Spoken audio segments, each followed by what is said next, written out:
Welcome to the Cultivation Cast by Black Dog LED with Kevin and Noah. In this podcast series, we will cover all things related to indoor cannabis cultivation. In today's Cultivation Cast, we're going to cover some different terminology having to do with growing, such as growing styles, different terminology we use in specifying lighting for growing facilities, and how to maybe look at your grow from a more analytical standpoint, as well as different types of units of measure that we can use accurately in the grow environment. We'll go over, like we said, different types of grow methods, as well as potentially how big or how small you should be growing your plants in your grow under artificial light. And we'll just dive right in today. So one of the most common questions we get, I think Kevin and I would both agree, I would say the most common question we get is, how many plants can I grow under this light? We're going to start with that because it is the most common question we get, and it's actually impossible for us to answer. And the reason is a plant is not a unit of measurement. I mean, you can certainly count the number of plants you have, and in that respect it is, but because plants come in all different sizes and are not fixed in size, it really... There is no correct answer because it depends on what growing methodology you're using, and there's not even an ideal number of plants to grow under a light. Let's give an extreme example. So on our site, on our YouTube channel, you'd find an old video of a grow cabinet that had our old original Phytomax 1-200 in it, the original Phytomax series. And that was a 235 watt light, I believe, back then. And so today our 200 is 210 watts, but it was 235 back then. It was in a small grow cabinet growing Sea of Green, which we'll cover in a moment here, but it was very small plants. And it was in about 1 foot by 1.5 foot, and it had 12 plants in that tiny little space. On the other side, we've had plenty of customers who use a single one of our largest lights over one big plant. So you've got our smallest light running 12 plants and our biggest light running only one plant. You can see there's a big difference there, and neither is right or wrong. They're just two different growing styles. Yeah, and each growing style has its different advantages and disadvantages, as well as reasons why you might want to use it and reasons why you might not want to use it. And when we get asked all the time as well, what growing style is ideal, what growing style is perfect, and there is no single answer for that either. Really depends on exactly what you want to do. However, in general, we do discourage people from growing giant plants, single plants, because there are more disadvantages to that, I think, than advantages. Excellent. There are advantages and disadvantages to all these. Let's run through some of them. We just gave the examples of extreme small plants and large plants. Let's start on the small scale. For an extremely small grow where you're trying to be efficient, there is old research basically that points to the fact that it is potentially the most productive to do what's called Sea of Green. And what Sea of Green is an incredibly small, flipping very small plant. So you end up with a perfectly even small canopy, short canopy, I should say, of plants of, at the end of the day, flowers. Hopefully you end up with a nice even sea. Those were being flipped, literally they were being cloned. As soon as they got set in their pot, one watering cycle, they were flipped into flower. Now, you can only do that with cloned plants because they're not going to be sexually mature if they're too young. But if these are plants that came off a mature plant, you can flip a clone as soon as it's rooted and go off to the races. Yeah, as Noah just mentioned, you can't do this from seed. At least it ends up being different in much larger plants if you do it from seed. But with a bunch of small plants, if you're flipping them directly out of clone, they may be only 4 or 5 inches tall. When you actually flip them into flower, they're not going to have side branches on the plants when you flip them into flower. So you can actually cram a lot of these plants into an area, and it would not be unthinkable to, in a 2 by 2 foot area, for example, get 36 or even 49 plants crammed in there and have a nice, dense, short canopy at the end of your flower. Basically, the plant is just going to produce a single cola with each plant. But because you can cram so many plants in there, you actually get a decent and actually potentially very good yield out of the plants. And when you look at it from different perspectives, not just total yield, but also total yield per square foot, total yield per time, then Sea of Green actually can be very attractive because you're flipping the plants basically immediately after they're coming out of clone. You're not wasting any time on vegetative growth. So you're going right into the flowering cycle, and you can get away with cramming a lot of plants in there. So you get the yields that you want. That gets your yield per square foot up.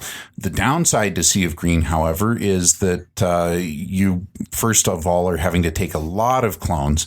And if you happen to be in a area where you are limited on your plant count, then Sea of Green actually might not be the best choice for you at all, because the whole point behind Sea of Green is to use small plants, but use a lot more of them to get your yield up.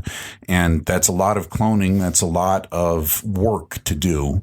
And while the yields can be very impressive and you can get a lot of yields per year because you're not vegetatively growing these plants out, it might not be the highest yielding per time or per square foot. And that's where sometimes growing with a slightly larger plant, vegetatively growing them out for a few weeks, you actually get a bunch of side branches on the plant and your yield per plant goes way up. But the number of plants that you can fit into a given area goes way down because the plants are larger. So, for example, in a 2x2 foot area, you could grow 49 very small plants in a Sea of Green, or if you vegetatively grew them for just a little bit, a few weeks, you might actually only be able to fit 4 plants in a 4x4 foot area. I'm sorry, a 2x2 foot area, essentially having each plant take 1 square foot out of that 4 square feet. And you can get, from our experience, you can get basically the same yield out of that, whether you had a bunch of smaller plants or 4 slightly larger plants, or if you vegetatively grew 1 plant up so that it was 2 feet across, so that it'd be filling up an entire 4 square feet. Our experience is that you get roughly the same yield out of any of those. The only thing that changes is really how much time you are vegetatively growing the plant. So let's distill all that down. So where a Sea of Green might come in handy and where it might really be applicable is if you've got a small space or a relatively small space and you don't have plant count limitations. Obviously, you also need to be able to take clones. But if you can do all those things, it really might be a good way to grow for you. And I can tell you from growing like that one time personally, it is fun to see a bunch of colas coming out of small plants, and it is nice. And as Kevin pointed out, you're saving all that veg time by going straight and flipping right after you clone.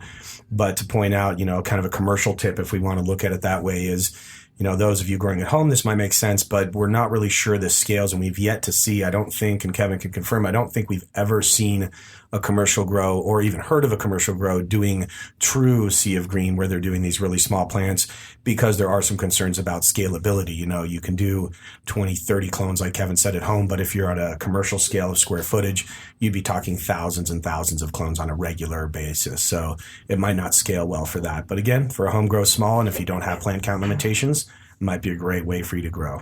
Well, and one other way that you can look at different styles of growing and the size of plants you're growing is also based on the amount of light you have, because one of the most important things when growing cannabis is getting good light penetration through the canopy. Those of us who have grown before have probably seen what happens when you get buds that are forming in areas that aren't getting enough light, and those buds end up being very airy. There's a lot of different terms that are thrown out there, slang terms like larf or popcorn buds. They tend to be very airy and of low quality, and that's what happens when you don't get enough light to them. So one of the advantages of Sea of Green is because you're flipping plants when they're extremely small and just letting the colas grow up, you end up with the shortest possible plant canopy without mechanically manipulating it. And so that actually allows you to get away with slightly lower light levels and still get a good result out of your grow. Now, if you have slightly larger plants and you want to get good light penetration through the canopy, you start needing to increase the intensity of light. But that also can mean that your yield per square foot actually on the larger plants can go up compared to the Sea of Green. Because you have a thicker canopy, you're getting more buds per square foot out of that area, but it does require a higher light intensity level to get the light penetrating down to those lower buds.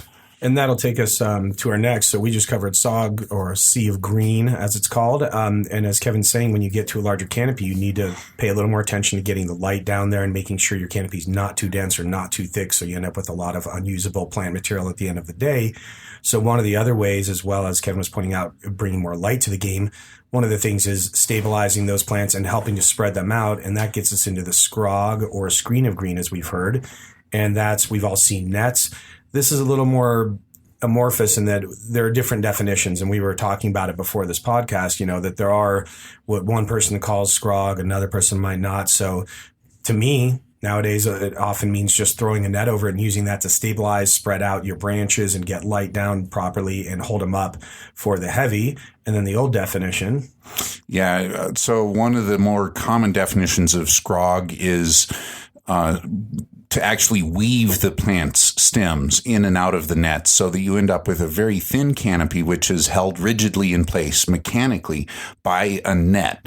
And by actually weaving the plants in and out of the net, you can create a nice, incredibly dense in terms of plant material that's being exposed to the light, but very thin canopy. And that also works if you have low light levels, so you're not penetrating through a dense canopy, a deep canopy, but you're essentially just training your canopy to be one layer of buds thick over the entire area. And that definitely can work. It works very well if you have low light levels to train plants like that. However, it's incredibly labor intensive. I've seen it actually done by some very skilled growers before. I think we even had a plant that was at one of our booths at one of the High Times Cannabis Cups here in Denver in the past. So it can look very good. You can get incredible yields from a relatively low level of light, and it's a great way to maximize your return on the actual light that you put in. So it's kind of the way to squeeze the most possible buds out of a single light, whatever size that light is. However, it is very time intensive and definitely limits your options a little bit. If anything does go wrong with your plants and you need to get in there and spray them or trim them up, having them mechanically woven into a screen makes it very difficult to do that. Also makes it basically impossible to move the plants or get back in there if you need to do anything. So it definitely has its downsides. But if you're looking to maximize your yield per watt from a light, that's probably the way to go. Because you are mechanically spreading the buds out, though, into a single layer as they're forming, you're definitely going to get a relatively bad yield per square foot. It is not the most space-effective way and space-efficient way of growing cannabis. The scrognet also helps you really look at your canopy and understand maybe where you're falling short and you're leaving space. So if you've got a nice 4x4 tent or you've got a larger area with a grow tray, once you get the net over there, the goal is to really fill every square. We don't want an empty square because any commercial grower will tell you that's wasted revenue right there. That's wasted money. So the other thing of a scrog is it helps you kind of organize and really see your grow and get that nice even canopy and try and attain that. One thing we've learned heavily from working with the guys at the 3Alight and Success Nutrients is that even canopy really makes a huge difference in your overall yield. Having spike plants where you have the old kind of pine tree look or you have a few colas popping up, that's nice. You get those giant buds. And if that's what you want, by all means, you should continue to grow that way. But if you're really looking to maximize yield, we have found that by getting that nice even canopy, spreading it out, using a scrog, as Kevin was saying, to stabilize those and spread them out appropriately, you can definitely hit higher yields. And a net really helps you deal with that and organize your grow appropriately. And then, as Noah had mentioned a bit ago, the scrog term it can be applied to anything essentially where you're throwing a net over your plants. And I talked about weaving the plants in and out and getting a single layer of buds. But another definition of scrog that seems to be getting used out there is simply putting a net up and using that net to actually hold the buds up and keep them in the appropriate position so that they're getting adequate light and air movement around them and being held up by the plant while they're maturing. And that can end up with a canopy basically as thick as you want to go. You can decide just how thick you want. Typically, once you start getting over a few feet thick, even just 2 feet thick, I think you start running into problems with air circulation and other issues in there. So generally, we would recommend a canopy that's not 3 or 4 feet thick, but maybe 2 feet thick at the most.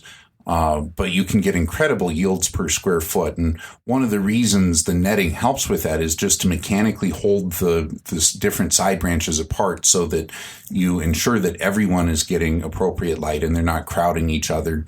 They're getting adequate air movement so you don't end up with mold forming in there or bacterial issues.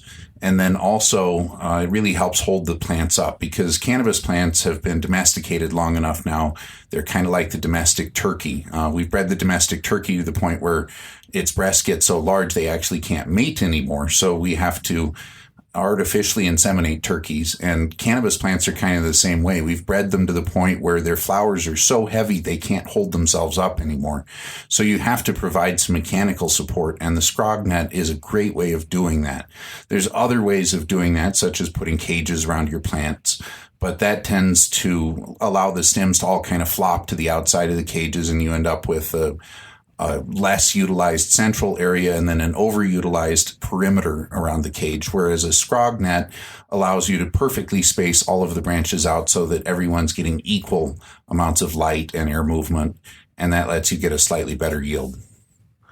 Yeah, that covers SOG and scrog for the most part, but there's one other term that we hear quite a bit around here, and it's going to be confusing because on our last podcast we did cover leaf surface temperature, also known as LST. We did a deep dive on that, and I encourage you to listen to that.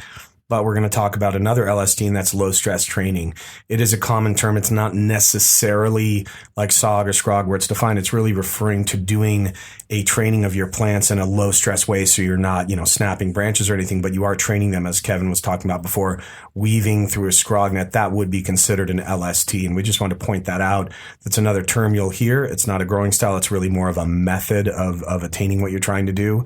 But that's one other term to be aware of. And then, so low stress training basically applies to any place you are manipulating the plant mechanically to try and train it into the shape that you want to maximize your yield. And there's a plethora of different ways you can train your plants like that. In addition to low stress training, where people are trying not to trim things and they're trying not to break branches, on the opposite end of the spectrum, you never hear about it being called high stress training, but essentially you can also just whack the heck out of your plants and cut them back, maintain a nice even canopy in a very bushy plant. And people are often afraid to trim their plants back. They think that the stress is going to decrease their yields. But cannabis plants are actually, for the most part, incredibly resilient plants, and they respond to getting a severe haircut by growing back with even greater vigor.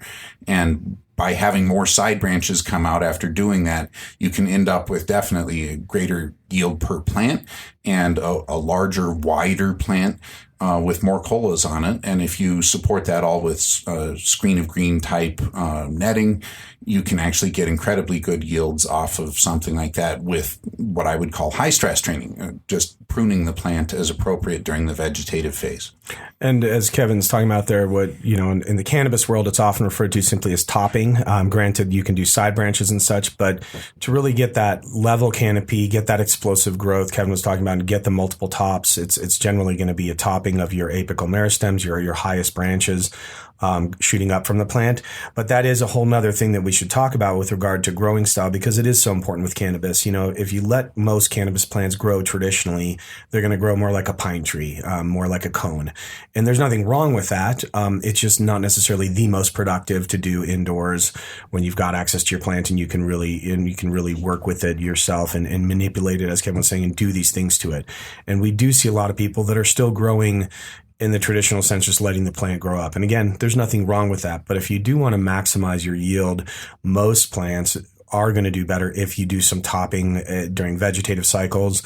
There is some skill involved there, and we're going to do shows in the future regarding that. But definitely where you take the top, where you're cutting it and how you're doing it does affect your results. But if done properly, the results can be well worthwhile. And there's all different goals that people want to get out of their cannabis grows. And if you're looking for one giant fat cola, then topping your plants and getting a lot of side branches is not the way to go. You do want to just let the plant grow up on its own naturally, have one dominant apical meristem, one top branch, and you will definitely get huge colas off of that. However, there can be downsides to that. We had a commercial grower that was growing plants about 5 or 6 feet tall and had the largest colas I'd ever seen, actually. They were 6 or 8 inches thick, just incredibly huge colas, absolutely beautiful. And unfortunately, when they came to harvest them, they found out that they were all rotten inside because the colas had gotten so large. And when they get so thick and dense, you just don't get air movement in there. You get one fungus spore in there, one bacteria in there, and it just goes to town. It's got a nice, dense, protected, dark environment in the middle of this giant bud. And so they look beautiful from the outsides, but when it came time to harvest them, they had to throw them all out because they were all rotten. So you can definitely go to the extremes, and don't recommend that. But if you want the largest colas you can get, then you don't want to do a lot of topping. However, if you do a lot of topping and end up with a lot more side branches on the plant, don't allow one stem to become the dominant apical meristem, but instead you keep, we typically do 20 or even more side branches per plant that are all relatively the same height, within an inch or two of each other when we flip into flower. You definitely end up with smaller colas on that. The colas only get a couple inches across, few inches across, but you end up with a lot more total weight. No matter how you slice it and dice it, it's more total weight per plant, more total weight per square foot, more total weight per time. You don't end up with huge colas, but as long as you're not looking for huge colas, you're better off topping your plants or training them with a scrog and weaving them into a net, or just growing very small plants like with the Sea of Green. Yeah, so as we're talking through all this and he's talking about these different scenarios and different cases, you're getting more of the point that we started on, which is plants. It's such a general term, right? If I'm going to flower a plant, it could be this tiny clone like we talked about early on with the Sea of Green, or it could be these larger plants where you're letting them grow up for a single cola. So getting back to our main point here is that really a plant is not a unit of measure. So when people call and they say, hey, how many plants can I put under this light? Or how many lights do I need to grow 3 plants? Or what light do I need to grow 3 plants? And the question is, or the answer is, it depends. So when you think about it, what we look more at is really area. So what we're looking for is to say, what kind of growth rate do you want? How much light do you want in that area? What are you looking to accomplish? If it's a veg area, obviously we can put less light over it. If it's a flower area, we need a little bit more. But really, we get people in that want anything from nowadays down to 500 ppfd for flowering, a little bit above that, as low as that, and then up to 1400. So there's a huge range in there. And it has nothing to do with the amount of plants or anything like that. It's strictly a question of what the grower is trying to accomplish, how much yield they want to get from that space, and of course, budgetary constraints as well. So a plant really is not a unit of measure, and there's nothing wrong with growing small plants or large plants as long as you know what you're doing and you have a reason. And it's good to play with these different methods as well. You might find one more enjoyable to yourself as well if you're growing at home. And there are different considerations commercially, again, about scalability, ability to take these into a large, hundreds or thousands of square feet. How does that work? So those are all considerations you should take into account when determining how you want to grow in your garden. But if we start with plant is not a unit of measure, our next favorite is a light is not a unit of measure.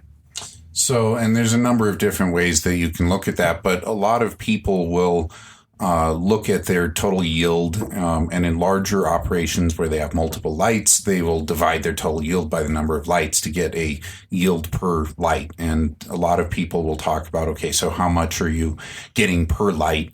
And that is definitely one way of looking at things. But back in the day, everybody knows. I mean, I remember the first time I heard many years ago when somebody was talking about hitting a pound of light. That was way back in the day, single-endeds that were very inefficient, single-ended HPS.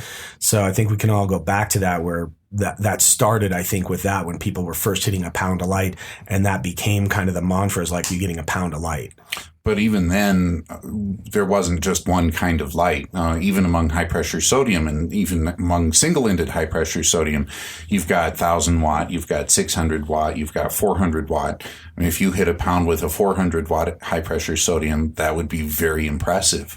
Nowadays, hitting a pound with a single-ended 1,000-watt high-pressure sodium is not considered impressive, and it's because there are so many different kinds of lights out there that you really can't easily say and compare, oh yeah, I'm getting so much per light, because they're different size lights. There's a huge range of different LED lights on the market in terms of different wattages, down to, some grow lights are being sold that are 15 watts. And if you get anything off a 15-watt light, you're doing very, very good.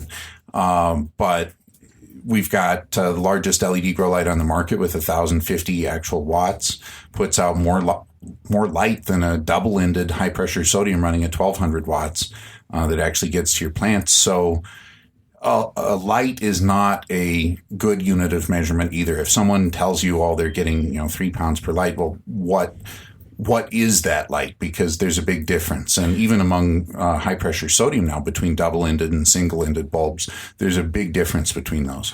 So there's, as Kevin's pointing out, there's many, many lighting technologies. And while we are not grow experts, we don't think we're professional growers, but we are lighting experts in the gardening area. And I would say Kevin is a garden expert.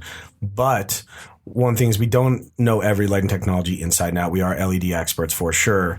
And in terms of that, one way to drive this home is if you go out and you look at a bunch of LED manufacturers right now, you'll see every single one of them is making a claim of this light is equivalent to that, this light is equivalent to that. And you'll notice that a lot of them, all of our competitors, or most of them, top out around the mid 600 range with their largest light. And as Kevin said, we have 1,050, but they're topping out around 600. And all of them claim, I think without a single exception, all of them claim this is equivalent to 1,000-watt HPS.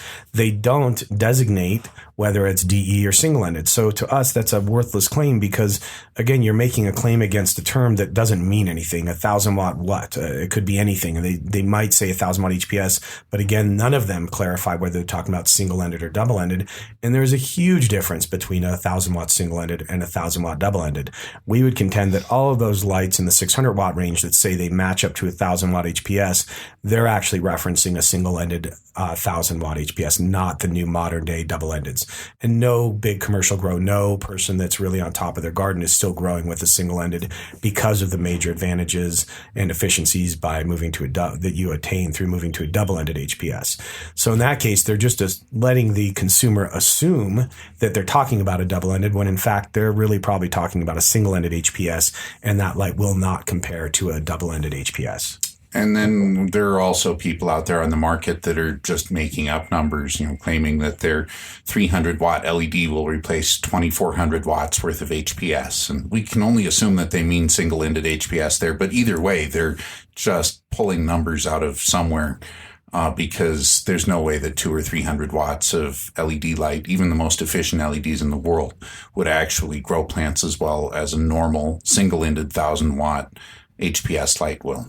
So this is where, actual LED grow light companies are making the mistake of using a light as a unit of measure. Now, it would be a little more acceptable if they were to clarify and say this is a single-ended or double-ended. It's still not great because there are differences in fixtures, differences in bulbs, differences in reflectors, but at least there is some general consensus between the double-ended and single-ended. But again, just throwing out terms and throwing out 1,000-watt lights or 1,000-watt HPS, it's just too vague and it really doesn't tell you anything. And so we really want to step away from that and really look at more usable metrics that are usable across the board. So when we talk about looking at a light, an LED grow light, one of the things we tell people to kind of get in the mode of early on, if they're trying to determine what LED grow light is right for them, we tell them don't try and take it all apart. There's too many differences. The simplest way to do it to start with is to look at your cost per watt for any fixture you're looking at. So not that it's equivalent to 1,000, but find the real actual wattage of that light. The specification should be on anyone's information on their site or whatever you're looking at, and divide that by your cost. So if you do that, you're going to figure out what your cost is per watt. It's just like if you're buying a car and you're paying for horsepower, you're paying for power. With a light, you're paying for power. So if you're really looking at this, we say, look, step back and a light is not a unit measure. You can't just say, hey, this light costs this and that light costs that, because they're all different. So a good starting point is that. Now, you do need to take into account other factors like quality of the build. The spectrum is critical. Obviously, we're big on the UV and a more complex spectrum using our 9 different LEDs, but those are harder things to understand. And a good starting point is the cost per watt. But unfortunately, among LEDs, there's a huge range of different efficiencies. And we don't use the most efficient LEDs available on the market. And honestly, neither does anyone else, because they're not bright enough to actually really be good for growing plants. Because the higher power the LEDs are, the less efficient they get. The most efficient LED that's been invented to date it actually puts out slightly more light than it pulls in wattage, though it's not violating laws of physics. It's thermodynamics. But anyhow, it's so bright that you wouldn't even be able to tell whether it was on or off. But it's really, really efficient. It's actually 30 picowatts of power, which is, I believe, a billionth of a watt. So you wouldn't even be able to tell if it was on or off, but it's really, really efficient. So there are a wide range of different efficiencies of LEDs out there, but even within individual power LEDs, there's a huge range of different efficiencies. So we use, for example, dyes that are rated at 5 watts each, and we end up running those at about half their total rated power to keep the LEDs actually running efficiently and keep them running for a very long time. But even among the 5-watt rated LEDs, there's a huge different supply of efficiencies out there. You can get one that's pulling 5 watts and putting out twice as much light as another one that's also pulling 5 watts. And when you're going to purchase these LEDs on the open market, the ones that are less efficient, that are putting out less light and yet are still pulling the same amount of wattage, are a lot cheaper. So it is very possible to buy a LED grow light, and this is very common on the market actually, where they're using less efficient LEDs. They may be using the same rated power LEDs, so they may be 5-watt or 3-watt LEDs, but because they're kind of the bottom barrel LEDs in terms of efficiencies within that range, they may be putting out half as much or even a quarter as much light per watt as a light that was made with the same type, the same power of LEDs, but using the more efficient ones. So even just looking at cost per watt can be deceptive, but it is, as Noah said, a good starting point. But in general, you tend to get what you pay for. So true. So if we look at the cost per watt, that is one thing. Now, we were talking about metrics a moment ago, and let's take that a step further. Again, we were saying that people talk about, I get this much per light. But what it should go to, and the industry is slowly moving there, is really speaking more about things like what is your grams per watt yield. A lot of us are familiar with that. That's a good metric. One we're seeing more and more, especially commercially, because it's talking about facilities and it's really taking into account everything, is what is the fully loaded cost of producing weight, of producing a pound, let's say, in a facility. And while we hear of stuff up in the $800, $900, $1,000 a pound for production, and again, that's commercially, you're taking everything into account, your security for the building, your licensing fees yearly, your lab testing you're required to do, packaging, labor, all that stuff. And if you load all that in, what we're hearing is kind of the best out there we've heard of so far is Medicine Man Tech, who's the consulting firm out of Denver. They're able to get a lot of their customers down in the $5 to $550 range for top shelf quality premium cannabis. And that's about as good as we've heard in the industry. We do hear of guys talking about, making runs, trying to get it down to $400 and even $300 a pound. But if you talk to them, that's really more that they're trying to get there. They think they can get there, but no one's hitting those numbers yet. But they are in the future. We believe that's what's going to determine who's successful down the road, is how low can you produce. We all know cannabis will drop in price as the market stabilizes and matures around the country and different states go live and hopefully eventually nationwide. In that case, prices will drop. They're not going to hopefully drop down to zero or anything that's going to kill everyone, but they will drop, and it will force those that can't produce at good low prices out of the market. So keep paying attention to your metrics, such as what's your production per square foot, but really looking at things like what is your overall cost to produce your cannabis at the end of the day is an important metric, and I think we're going to see a lot more of that discussion in our industry. And really the all-in number, the total cost per gram or total cost per pound, is really the only fair, completely inclusive way of evaluating your own production, because there's so many other variables. Noah had mentioned, grams per watt that people are getting off of lights. And I mean, we've gotten 1.7 grams per watt. We've gotten 1 gram per watt. And a lot of that, unfortunately, varies depending on the actual genetics and the individual style of growing you're using, as well as how dialed in your environment is. And in general, the better the grower you are, the higher grams per watt you should get. But when people ask us, okay, so how many grams per watt are you getting? Well, if I throw out 1.7, we've gotten that, no problem. We get that occasionally, but we don't always get that. And that's more strain dependent than anything, because different strains have different levels of productivity. And we can't promise a given yield per watt, because so many things come into affecting that in terms of grower skill, as well as genetics and other factors, environmental regulation, things like that. Yeah, another common question we get is just how much weight can I get off this light? You know, what does this light yield? And it is impossible for us to answer that without literally visiting the garden and getting to know the person, watching how they work in the garden, and knowing their genetics inside and out, because there's so many variables. And as Kevin pointed out, genetics are honestly the biggest variable you're going to deal with. I always joke around, you know, I'm not a master grower, but you could take the best cannabis grower in the world, give them a terrible genetic, give me a good genetic, and I don't care how good they are, I'm going to beat them in yield and quality every day. Genetics are kind of predetermining what you're going to get out of your garden to some degree. Yes, a more skilled gardener can get more out of any genetic than an unskilled gardener, but genetics are really going to drive that. So we do have, you know, very clear standards and kind of rules of thumb for our lights. And it's actually quite simple in that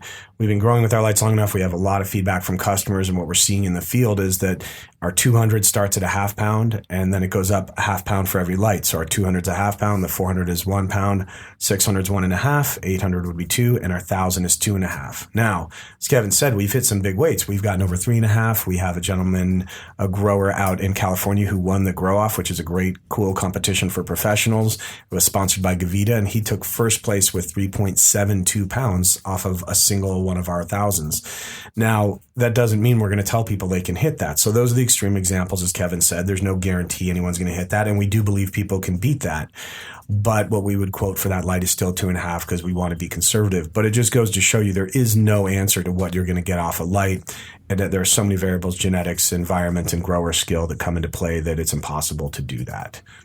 Well, and we've been growing with our lights long enough that we'd rather underpromise and overdeliver. So when we say 2.5 pounds for our 1,000-watt light, that's assuming a few things, assuming that you know that you have to water your plants, for example. So you have to be able to keep the plants alive, and you have to be able to care for them appropriately, and they have to be decent yielding genetics. They can't be something that you've been growing as an heirloom that only produces just a little tiny bit for a giant plant. But with decent genetics and decent growing skills, if you're not hitting 2.5 pounds with our light, then something is wrong, and we can help you figure out what to actually get you up to those numbers. So the last topic we want to cover really quickly here is growing large plants. You know, we've been talking about, you know, putting different numbers of plants under lights, and how you can grow tiny plants as, you know, the flip, the sea of green. And we've talked about growing larger plants using low stress training or SCROG methodology. But let's talk about one thing that's near and dear to our hearts, and that's giant indoor plants. So what we do is we get people calling and asking questions, and I'll talk to someone. We ask a lot of questions because, again, if you ask, how does this light work? How many plants? What we have to dive into is a series of questions. And if we ask you and understand more about your grow, then we can answer those questions like, how many plants can I put under this? Because now we know how you grow. One thing that gives us real pause is when I start talking to someone and they're like, oh yeah, I'm growing, you know, and one of the most common questions is, how big are your plants? And they're like 6 feet or so, or 8 foot. I grow monsters. And it does make us cringe a bit to hear that. And there are a lot of reasons why. You generally don't want to grow large plants indoors under artificial lighting. And Kevin will explain all the reasons behind that. Well, and it's easy to understand how people believe that growing large plants is going to be the most productive way for them to grow, because outdoors, it is the most productive way to grow. Outdoors with cannabis plants, you plant them in the spring. They vegetatively grow all summer. Once the light starts dropping back in the fall, they go into flower, and you end up with a giant monster plant. We've heard of yields of 10, 20, 30 pounds from a single plant. Now, these plants may be 20 feet across and 10 feet high, 12 feet high. They're absolutely giant, huge plants. And if you only can grow one crop per year, as you can do outside, then it makes sense. You want to vegetatively grow that plant to the largest size possible and then have it flower and give you the most yield that it possibly can, because there's no way to sneak in an extra crop earlier in the spring or over the winter time. You can't do that outdoors. So outdoors growing giant plants definitely makes sense. And so we see all the time where growers are now trying to grow indoors, and they've either seen their buddy grow one outdoors or they used to be an outdoor grower, and they know that the best way to grow outdoors is to grow giant plants. And so they assume that that's the same indoors. But there's a number of different reasons why it does not make sense to grow giant plants indoors. Even if you are plant count limited and you're only allowed to grow, for example, 3 plants at a time, it still generally does not make sense to grow those 3 plants up to giant sizes so that you can flower them out, for a number of different reasons. First off is that when you're growing outdoors, you're using the sun, natural light outside, and the sun is about 93 million miles away from us. So when you get a foot or 10 feet further away from us, or further away from the sun, it doesn't really diminish in intensity that much, because you're getting just a fraction, not even 1/100% further away from the sun when you're moving 10 feet further away. So the sun's canopy penetration, its ability to have an equal level of light at the base of your plant on the outside compared to the top of the plant, is incredible. And that's why plants evolved outdoors to utilize the sun. Indoors with artificial light, it's a little bit different. There's something in physics called the inverse square law, and this applies to any form of electromagnetic radiation. So any form of light or radio waves or things like that. If you have an antenna or you have a light fixture, you can measure the intensity of its radiation, of its light, for example, a foot away from that light fixture. And let's say the intensity is going to be, let's say it's 16 ppfd at 1 foot away from the light fixture. The inverse square law says that when you double the distance, you're actually going to get 1/4 the light intensity. So 2 feet away from that light fixture, you're actually going to go from 16 ppfd down to 4 ppfd, just getting 1 additional foot further away. Now, if we go 1 foot further than that, you're not getting 1/4, but instead you're getting 1/8 the light intensity. So we went from 16 to 2 ppfd. And that makes a big, big difference when you're getting slightly further away from an artificial light source, because that artificial light source is so close to you to begin with. Getting slightly further away does diminish the amount of total light that you're seeing. Now, there's ways of getting around that.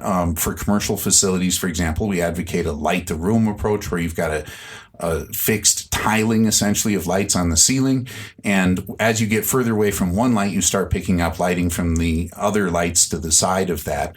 And that actually makes up for, and you can end up with an incredibly even light coverage over the whole canopy. However, you're still trying to cram plants indoors because it's very expensive to maintain the proper growing environment indoors. So you're trying to maximize your yield per square foot as well as yield per time. And the additional amount of time it takes to grow these giant plants up vegetatively means that you could have flipped and flowered 1 or 2 or 3 other crops in that time.